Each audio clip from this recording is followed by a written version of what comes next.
नमस्कार, मैं हूं आपके साथ अंजना शर्मा और आप देख रहे हैं वर्तमान युग। तो आइए शुरुआत करते हैं आज की खास खबर से।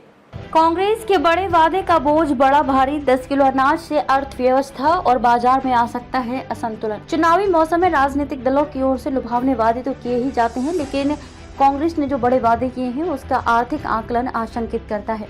देश के खजाने पर विपरीत असर डालने के साथ इंफ्रास्ट्रक्चर और विकास के अन्य कार्यक्रमों पर भी प्रतिकूल असर पड़ सकता है।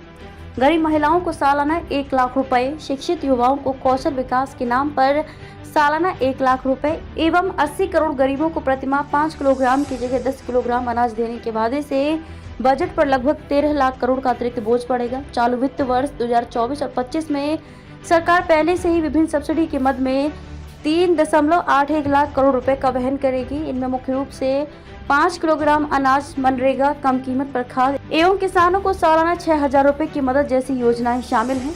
गरीब महिलाओं को पैसे देने का पैमाना तय नहीं। आर्थिक विशेषज्ञों का मानना है कि कांग्रेस अगर 10 करोड़ गरीब महिलाओं को भी सालाना 1 लाख रुपए देती है तो ये रकम 10 लाख करोड़ हो जाती है। हालांकि अभी ये तय नहीं है कि कांग्रेस गरीब महिला का पैमाना क्या तय करती है। 10 किलोग्राम अनाज देने से इस मद में सब्सिडी 4.7 लाख करोड़ हो जाएगी, जो अभी आधी है। सरकार का व्यय बजट 47.65 लाख करोड़। इसके अलावा कौशल विकास के नाम पर भी युवाओं को राशि देने का वादा किया गया है और इस मद में भी सालाना 0.5 लाख करोड़ रुपए तक खर्च हो सकते हैं। चालू वित्त वर्ष 2024 और 25 के अंतरिम बजट में सरकार ने अपना व्यय बजट 47.65 लाख करोड़ का रखा है और उधार को छोड़ टैक्स राजस्व एवं अन्य राजस्व के रूप में 30.80 लाख रुपए की प्राप्ति का अनुमान है। बाकी के खर्च को पूरा करने के लिए कर्ज लेना पड़ेगा। ऐसे में सब्सिडी का बोझ और बढ़ता है तो सरकार का खर्च बढ़ेगा, जिसकी पूर्ति या तो कर्ज लेकर या फिर टैक्स में बढ़ोतरी करके की जा सकती है। बजट का 75% हिस्सा पहले से निर्धारित काम पर खर्च। अर्थशास्त्री अश्विनी महाजन के मुताबिक सरकार जो बजट बनाती है उसका 75% हिस्सा पहले से निर्धारित काम पर खर्च हो जाता है। बाकी राशि विभिन्न प्रकार की कल्याणकारी योजनाओं एवं इंफ्रास्ट्रक्चर पर खर्च की जाती है। उन्होंने कहा कि सरकार पर अतिरिक्त रूप से 12 से 13 लाख करोड़ रुपए का अनुत्पादक खर्च का बोझ बढ़ेगा तो जाहिर है सरकार अधिक खर्च लेगी। इससे महंगाई बढ़ेगी और इंफ्रास्ट्रक्चर जैसे विकास कार्यक्रम भी प्रभावित होंगे।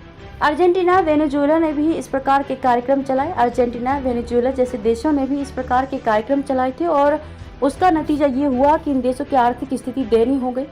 10 किलोग्राम अनाज से फसल चक्र, भंडारण एवं वितरण व्यवस्था से लेकर बाजार असंतुलित होने और महंगाई बढ़ने का खतरा है।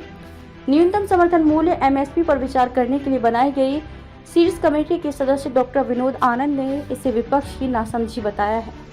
5 वर्षों में 11.80 लाख करोड़ रुपए खर्च होंगे। गरीब कल्याण योजना के तहत अभी प्रत्येक महीने प्रति व्यक्ति 5 किलो अनाज मुफ्त दिया जा रहा है। अभी 81.35 करोड़ लोगों को ये सुविधा मिल रही है। इसे 5 वर्षों तक जारी रखने के लिए कुल 11.80 लाख करोड़ रुपए खर्च करने होंगे।